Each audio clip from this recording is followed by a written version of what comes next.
If closed, what's the city's plan for the Grand Forks Air Base? Sure, I think this is really important. Over the last 10 years, we've seen the Air Force Base decrease from 4,000 people down to 2,000 in 2010. So I think that we need to make sure that we're supporting efforts like the programs in unmanned aerial programs that we have at the university, and we need to try and get more missions that way. But it's important to have a long-term plan for what we're going to do outside of that. Right now, we've been relying on the Canadians, which partly the amount of money that they're spending is really it's correlated with how strong the Canadian dollar is, and that's not something we can control. So it's something that we have to have a plan for. How will we deal with things if we lose the Air Force Base, or if the Canadian dollar weakens, or if the number of students at UND doesn't keep increasing, which we know it won't because the president has announced that that's going to be the case. So I think it's really important that we put together a long-term strategic vision that includes what are we going to do if things like the base closing befalls. But in the short term, I think it's important to work hard to keep it open because we don't have that plan right now. And that's what I'll do if I'm elected mayor. Well, I take exception. We do have a plan right now. We have the Base Realignment Committee that meets monthly about how we're dealing with the base and realignment issues. In fact, the government, when they looked at our base last time, we were on the list, but we were taken off the list, and it's a very serious thing. When I was at the base, we had 11,000 people, so he's right, we're down to 2,000 people. The economic impact to our community is much, much, much less than it used to be.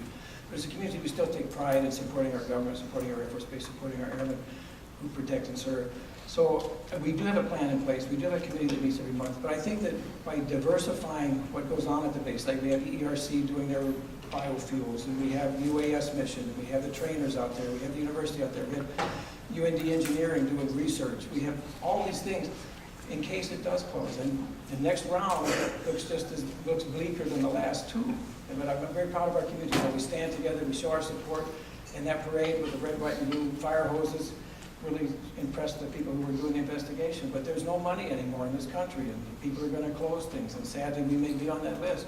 But I do think we have made preparations through our Base Realignment Investment Committee and through our BRIC and our BRAC and all these things that are ongoing that we plan to see. We hopefully it won't be that big an impact because there are a lot of other opportunities coming forward as we see from the western part of the state with our Bakken initiative. We're trying to help people expand their companies by we do the construction here, we do the investment here, and then we send them their products so we help their companies expand and grow. So there's all sorts of opportunities we need to be made aware of. And the Base Realignment Commission with Sheila and the other people, we meet every month, we go over all the things on the horizon, and then we're planning constantly.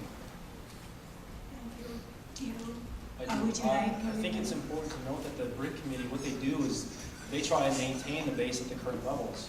Unfortunately, we've seen it decrease despite the effort that we put into that. The plan is to keep it open. That's not a plan for what if it closes. I think that there's a big difference there. We need to have that plan in place. When I asked this question at a budget meeting as a new council member, I was told by the city administrator that he could answer that question.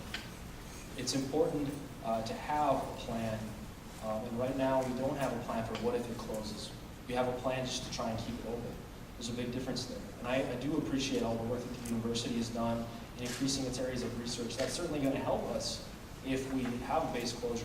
But it's not enough to rely on other institutions to take care of the community if something like the base closing comes to Grand Forks. And having that plan and working with the stakeholders is something that I'm dedicated to doing as mayor.